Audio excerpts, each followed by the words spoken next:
Maintaining a work-life balance for an educator can be challenging, but here are some practical tips to help.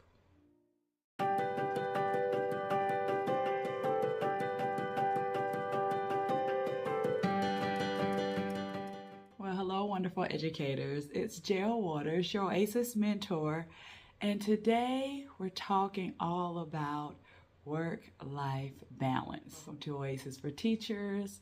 It's a place where you can find all type of motivation and self-care tips to help to prevent and to overcome teacher burnout. For more resources to assist you, go to oasisedservices.com. Like and subscribe to this channel. So let's get right into it.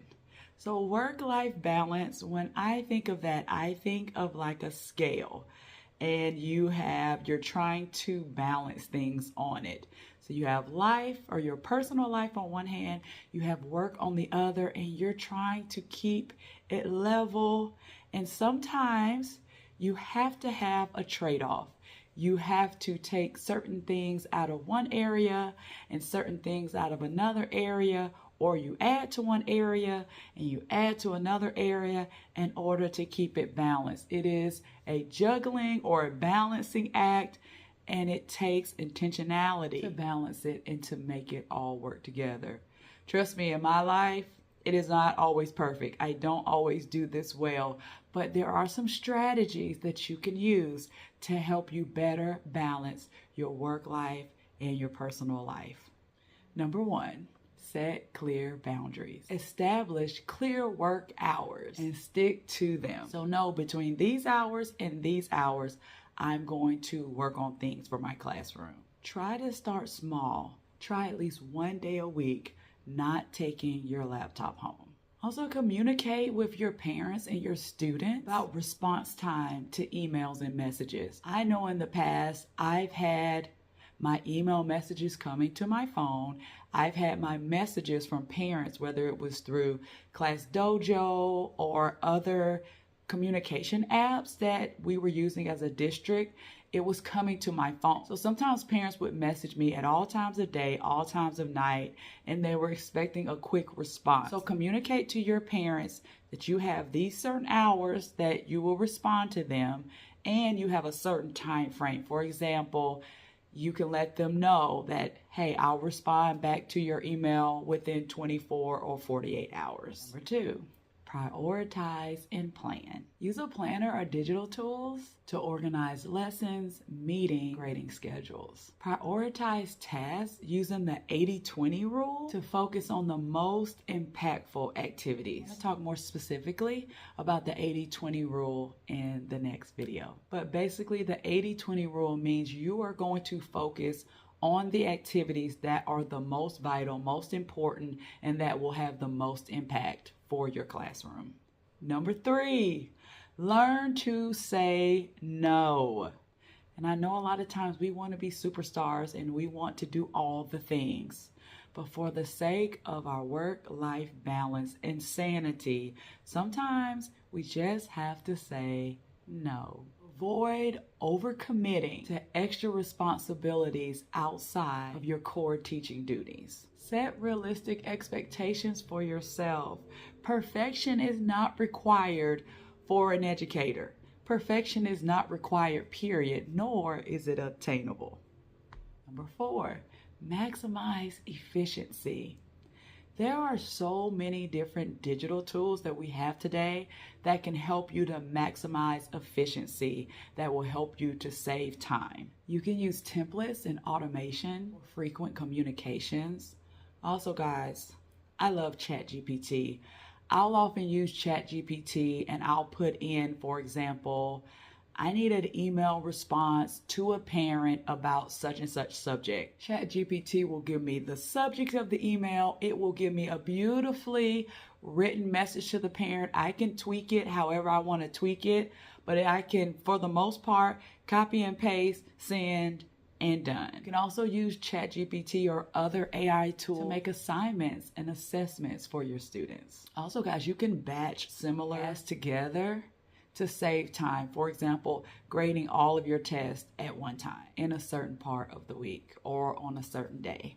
Number 5, take breaks and recharge. Step away from your desk periodically throughout the day.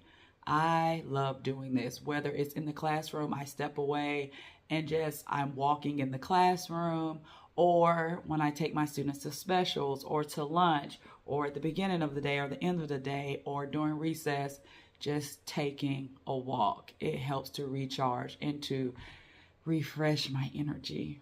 Also, be intentional about making time for yourself, for your hobbies, and for your family outside of work. Number 6, delegate when possible. Collaborate with your colleagues and share resources when possible. I know I've worked at multiple schools where as a team, we had a shared lesson plan, and one person would do the bulk of the planning for math. One person would do the bulk of the planning for science or social studies or ELA, or we would break up the ELA part of the lesson plan into reading, writing, grammar, and as a team, we would plan versus one person planning for all the subjects. So that's a great way to delegate. Also, you can involve the students. In the classroom, they could have responsibilities, and this will create a shared learning environment. Now, I remember back in the day, we used to exchange papers. You remember when we could exchange papers and students could grade their own papers? That was awesome. But due to confidentiality and all the things now, we no longer do that. We also use technology to help you with grading. So things like Google Forms, having online assessments, things that are self-grading, these things will help to minimize the time that you spend grading papers. So delegate some of the responsibilities to technology. I think this is a beautiful time that we live in, where we have so much technology, so many technical tools that we can use to make teaching and life easier. Number 7, you already know it was coming.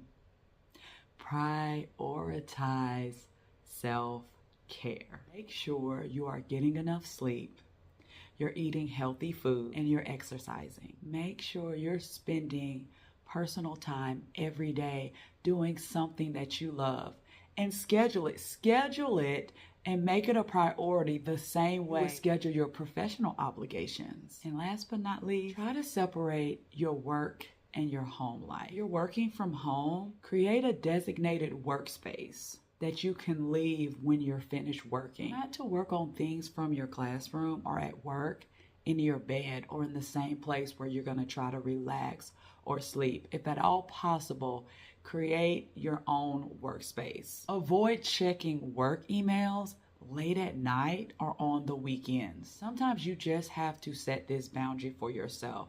Like I said earlier, at a certain time, you're not checking work emails. At a certain time, you're not working. At a certain time, you're not grading papers. You're taking time for yourself and for your family. Guys, again, thank you for this time. I'm excited to hear from you about what work-life strategies you use to help balance your life with your classroom. I'm also excited to share with you in the next video about the 80-20 rule. Guys, there's so much greatness in you. Go forth, be great. I'll see you next time in the Oasis.